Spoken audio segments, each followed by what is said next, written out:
La organización narco es implica verdad. conexiones políticas, narcotraficantes, guita, financiamiento. Recursos.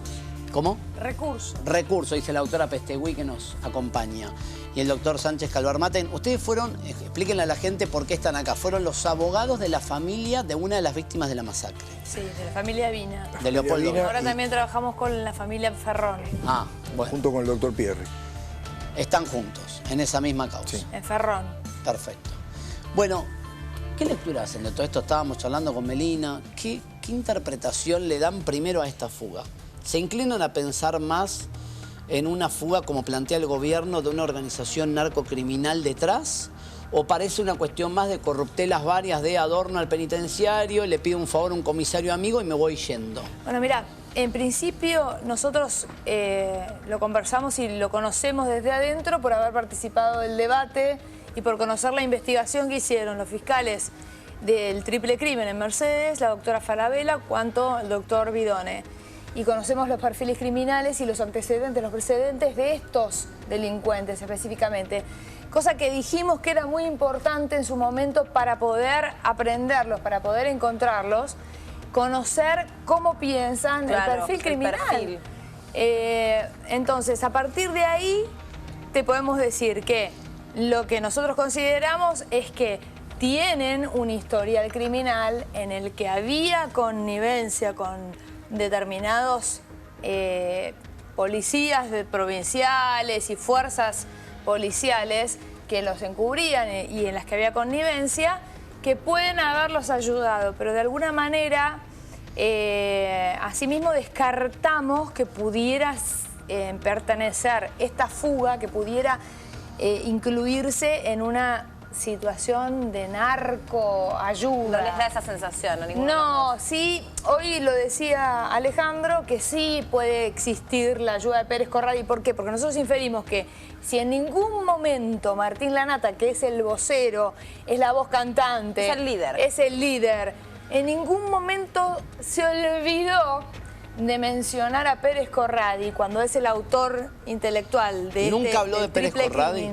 Nunca. Lo trataron de tapar, o sea, no negó conocerlo, pero lo tapó.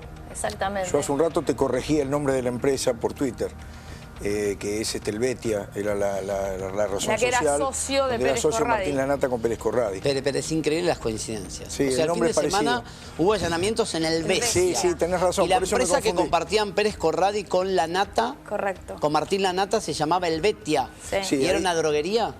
Era ¿Cuál una era la empresa que fachada? estaba... No, bueno, siempre son una fachada, ¿no? Por eso era una fachada. Por eso cuando vos recién preguntabas si estaba ligado o no, yo lo que creo que la maniobra de hacer una denuncia por eventual encubrimiento narcocriminal en el juzgado de Torres fue una maniobra que yo creo que la interpreté muy bien, como que fue tendiente a que la justicia federal ponga a sus propios funcionarios de seguridad en ejecución, policía federal, prefectura, policía aeroportuaria. ¿Para qué? Para correr a las policías locales y a la bonaerense. O sea, ¿usted cree Eso que fue el origen. Pero Bien, yo creo está bien. igual que el brazo largo de Pérez Corradi alcanza. Entonces hay que ver si por el solo brazo económico que puede haber aportado Pérez Corradi, necesariamente lo podemos insertar dentro de lo que ustedes llaman, o lo que sería este ¿Pero por qué? Porque narcocriminalidad. también podés decir que puede haber ayudado, colaborado Pérez Corradi económicamente, pero no desde una estructura narcocriminal, porque si hubiesen colaborado una estructura enorme con el poder económico y de contactos que tienen los narcos y con la soltura y fluidez que se mueven, ellos hubieran salido del penal y no sabíamos nada más. Del país. Inmediatamente. Además, otra cosa te digo, Melina, pensá, hubieran ido, en vez de ir a Santa Fe, hubieran ido a Tigre, se van en un botecito y no los vemos más, porque la verdad es que cualquiera, hablan de Nordelta como el país narco, y no es Nordelta, hay millones de barrios que están más cerca del Tigre, barrios cerrados, en los que vos tenés acceso directo a barrios náuticos, que tenés Desde las acceso lagunas directo, te vas al río. exactamente, al río, y desapareces de la faz de la tierra y nadie te sigue. Esa es la verdad. Y Ahora, ahí se lleva, se trae, se hace de todo. ¿Ustedes a Pérez Corradi lo alcanzaron a ver? No, nunca lo pudieron ver porque él estuvo aprendido unas horas y después cuando lo largan ahí se fuga. Exactamente. ¿Nos pueden contar no... quién es Ibar Esteban Pérez Corradi de acuerdo a lo que ustedes vieron en el juicio? Yo tengo acá parte del expediente, que lo pueden ver, del debate que hizo el Tribunal Oral número 3 de Mercedes. Tengo fojas de aquellas declaraciones que los indican a Pérez Corradi, porque hoy el abogado de Pérez Corradi lo presenta casi como un buen amigo para jugar un partido de tenis. Ah, es un personaje siniestro. Habla de un muchacho simpático, un empleado bancario. ¿Quién es realmente Ibar Esteban Pérez Corradi, si ustedes tienen que definirlo? ¿Y cómo aparece involucrado en la causa del triple crimen? Te lo dejo, Alejandro. Para mí es un personaje siniestro. Mirá, comparto eso y ya lo he dicho antes. Es un sujeto muy inteligente, muy capaz. Es un tipo que de empleado bancario pasó a tener más de 100 millones de dólares. ¿Cómo? Era empleado bancario y pasó a tener más de 100 millones de dólares, no por estar en ¿De un banco. bancario a 100 millones de dólares? Bueno, es un tipo multimillonario que tiene un poder económico terrible, que lo logró por este tema de fundamentalmente todo lo que tiene que ver con cuevas financieras, cambio de cheques, todo ese tipo de cosas. Y justamente Forza tenía una deuda con él justamente por cheques. Por eso que hoy estábamos hablando más temprano, qué era lo que prefería Pérez Corradi, si matar a su deudor y no cobrar esa no deuda. cobrar la deuda, o a lo mejor presionarlo con la muerte del deudor para que la familia le pague la deuda. Lo cierto y concreto... ¿Ascendía cuánto? Yo no ¿Era recuerdo ahora, importante? pero era más de 2 o 3 millones de aquel momento. Pero ¿cómo, Estoy hablando ¿cómo del son las 2005, relaciones? 2006. ¿Quién se conocía con quién? ¿Pérez Corradi con los Lanata primero? O sea, ¿cómo era? Forza. Todos se conocían entre todos, porque curiosamente está, por un lado, Pérez Corradi y Lanata y Esquilachi, que evidentemente lo han llevado, constituyeron esa sociedad que hace un rato te puse el nombre, entre otras cosas. Pero perdón, ¿Esquilachi también fue socio? Sí, lo pusieron. Lo incorporaron ahí, lo metieron ahí, como mano... Claro, lo pusieron porque como mano de necesitaban obra. poner un nombre, era un prestanombre sería en ese marco. Pero a la vez...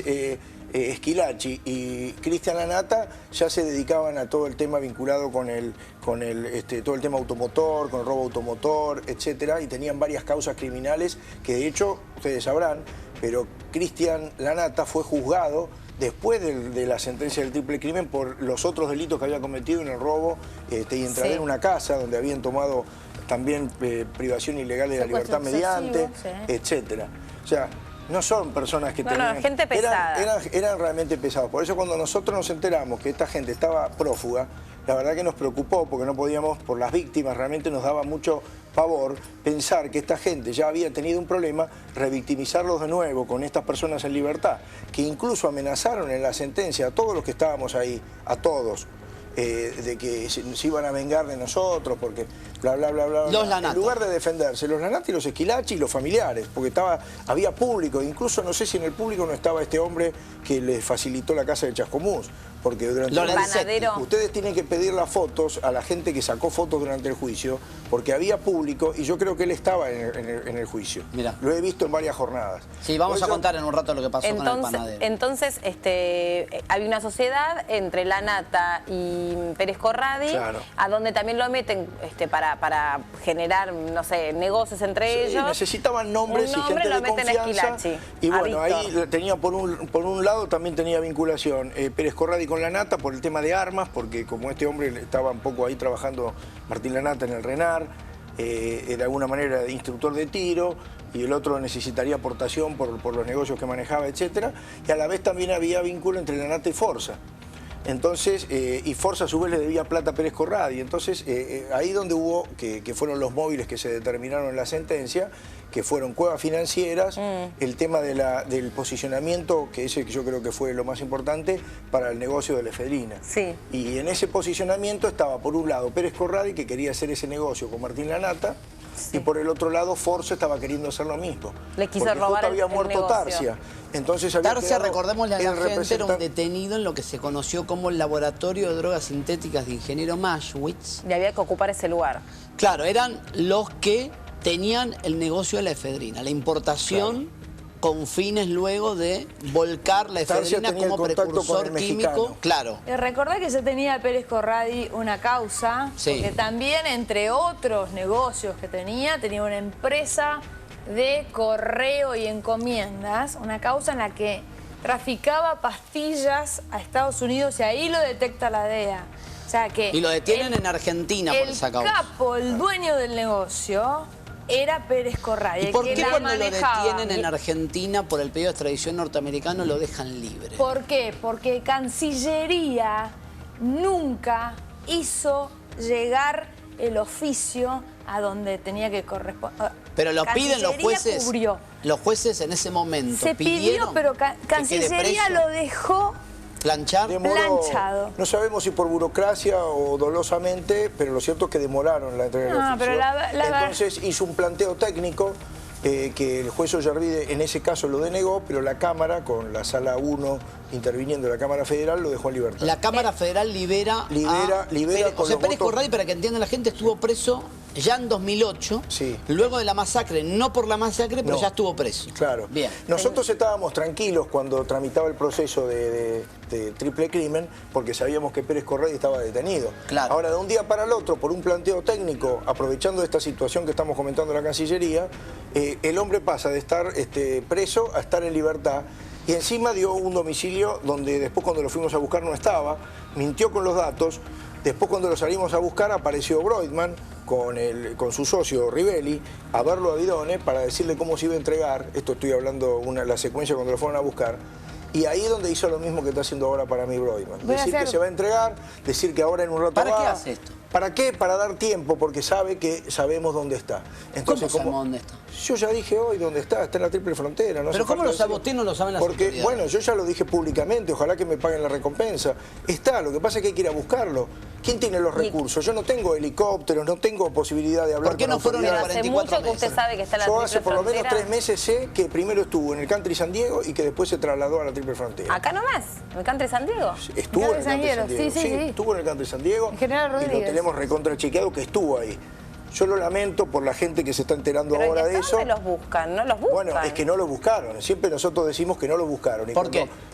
Bueno, porque cuando yo hablé con el fiscal Guidone, con quien tenemos una correcta relación, y lo mismo con la doctora Falabella, les explicábamos cómo puede ser que no podamos aprender a estas personas. Me dice, lo que pasa es que no tengo los recursos, yo no tengo los recursos como fiscalía para salir a buscarlo. Hicimos 2 allanamientos hace 3 años, uno el Día de la Madre en la casa que había dado en el domicilio de Ollarvide, pero que lo dio equivocado, mejor dicho, lo había dado correcto, pero cuando llegamos se había ido hacía 10 minutos. Y vos sabés por qué hay tanta cantidad de jueces y de fiscales que piden una policía judicial, una policía independiente a la que responda... Entrenada para hacer... No, pero que responda a los tribunales, no que responda a las mafias. Está claro. Y, bueno, es lamentable, hoy lo hablamos con vos.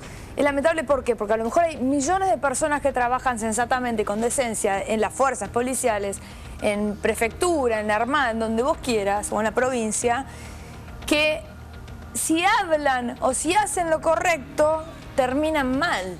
Porque hay gente arriba de ellos que los coacciona, ¿entendés? Entonces, es un problema grave y por más que funcione perfecto, porque nosotros damos fe de que funcionó perfecto. En el caso del triple crimen, las víctimas, yo no te digo que se quedan contentas, pero por lo menos les dio una sensación de alivio. Cuando Alejandro decía, estábamos tranquilos de Pérez Corradi, no hablábamos de paz y de no tener miedo a nosotros, porque obviamente que es nuestro trabajo y no tenemos ningún miedo a nada, sino era que Pérez Corradi, vos decís, sabíamos que estaba en un lugar fijo y que lo iban a llamar. Para ustedes es creíble que él quiera ciertas garantías para entregarse. ¿Les parece creíble? Siempre las garantías. No, eso es un cuento chino. Mira, ojalá ocurra el milagro. Dice que se va a entregar. Mira, si ocurre el milagro, voy a ser la primera en festejar y en celebrar que se entrega y que confía, que es un tipo que confía en la justicia. No, que se deja Sinceramente, que se deja jugar.